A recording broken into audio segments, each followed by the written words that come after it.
Many of these songs are so dramatic. They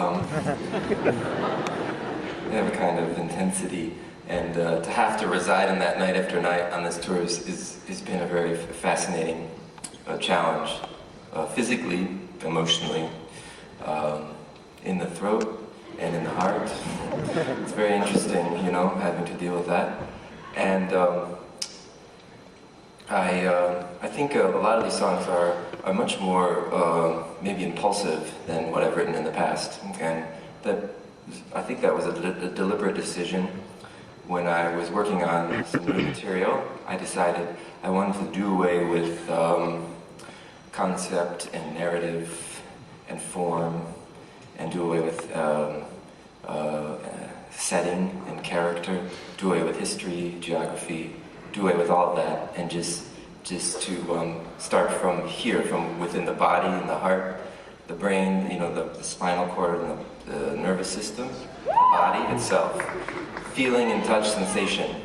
And I also, I decided to apply that to the sounds themselves. So I did away with, mostly I did away with the acoustic guitar and the banjo and the piano, and decided to write a lot with just sound. Especially on the Age of Adz, that album, I decided I was just going to experiment and just run things through processing and pedals and sequencers and use drum machines and keyboards and forget about music altogether and just focus on instinct, the sound. In the beginning, you know, there was like the sound of creation, and I just wanted to focus on that. But I spent a long time doing that in my studio alone for months and months and months, just creating sounds and not getting anything done, and it was really frustrating. and I just had all this fun playing sounds, but it was very lonely.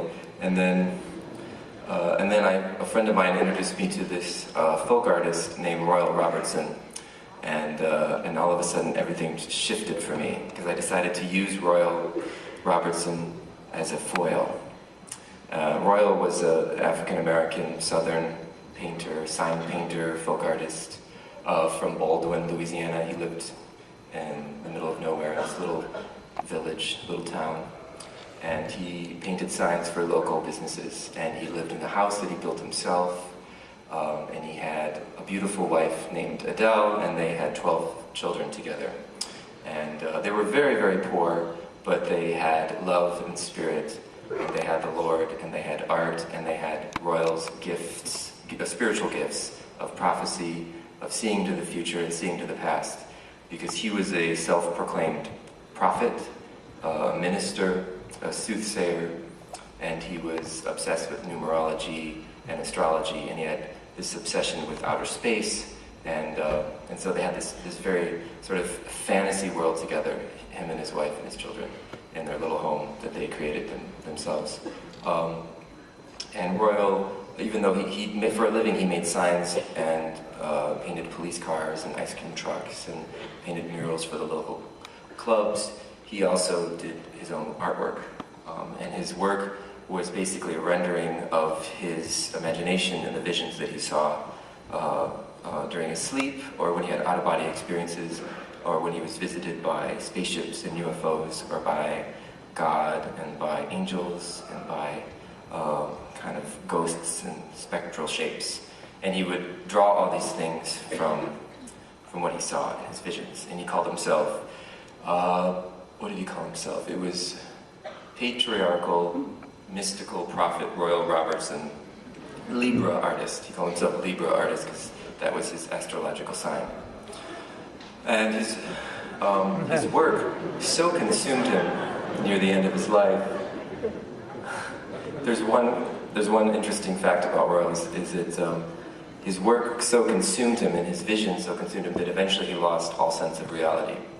And he started to believe that his own children were aliens or were bastard children from other men. He started to accuse his wife Adele of cheating on him and of whoring and prostitution, and called her a harlot. And he started to believe the CIA and the FBI was after him. And he started to, and he only had a relationship with his work at that point, and his wife and his children were forced to move out. And for the last few decades of his life, Royal spends most of his time alone in his house working on his art. And he worked on poster board, and he used house paint and glitter and magic markers, and he did collages he cut out from newspapers and things. And he was inspired especially by sci-fi movies and comic books, and from the Bible, and from numerology, Nordic mythology, and astrology. And I'm not sure exactly why I was drawn to Royal. I think it was his insanity and his schizophrenia and his delusions of grandeur and his obsession with outer space and with aliens. All of that sort of rendered with this sort of particular heartache and loneliness for having been abandoned by his wife. And in his mind, he thought his wife cheated on him, but in reality, she was the most loving and loyal woman in the world. And she left just for her own safety and for the safety of her own children. And one theme that runs throughout Royal's work, whether it's about whether his paintings are of architectural renderings of the utopian city, or of spacecraft, or of machine guns, or of landscapes of the apocalypse and the end of the world, Adele continues to show a sort of she plays a role in almost every painting, and I think, and he called her a harlot and a prostitute, and I think it was possibly his guilt and his inability to reconcile with having lost her that drove him into this sort of distortion of vengeance toward her and towards all women of the world. And I guess that as I was working on all this music, I found in Royal the kind of this vastness, the vastness of his imagination to be very inspiring, and I felt an affinity to that, but I also felt very juvenile as I was working on this music, as if it was something of material that you'd write in high school. And I felt like a lot of my new stuff was very primal and instinctual and hormonal.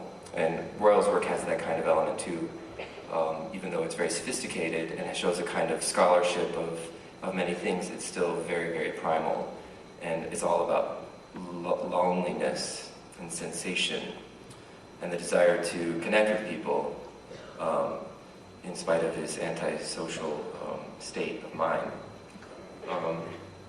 So anyway, a lot of the new music sort of uses Royal as a reference point, and that's why I'm using a lot of his work in the album, and we're also using his work in the video projections this evening.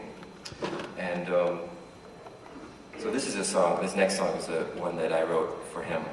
It's a reality check, and it's called "Get Real, Get Right."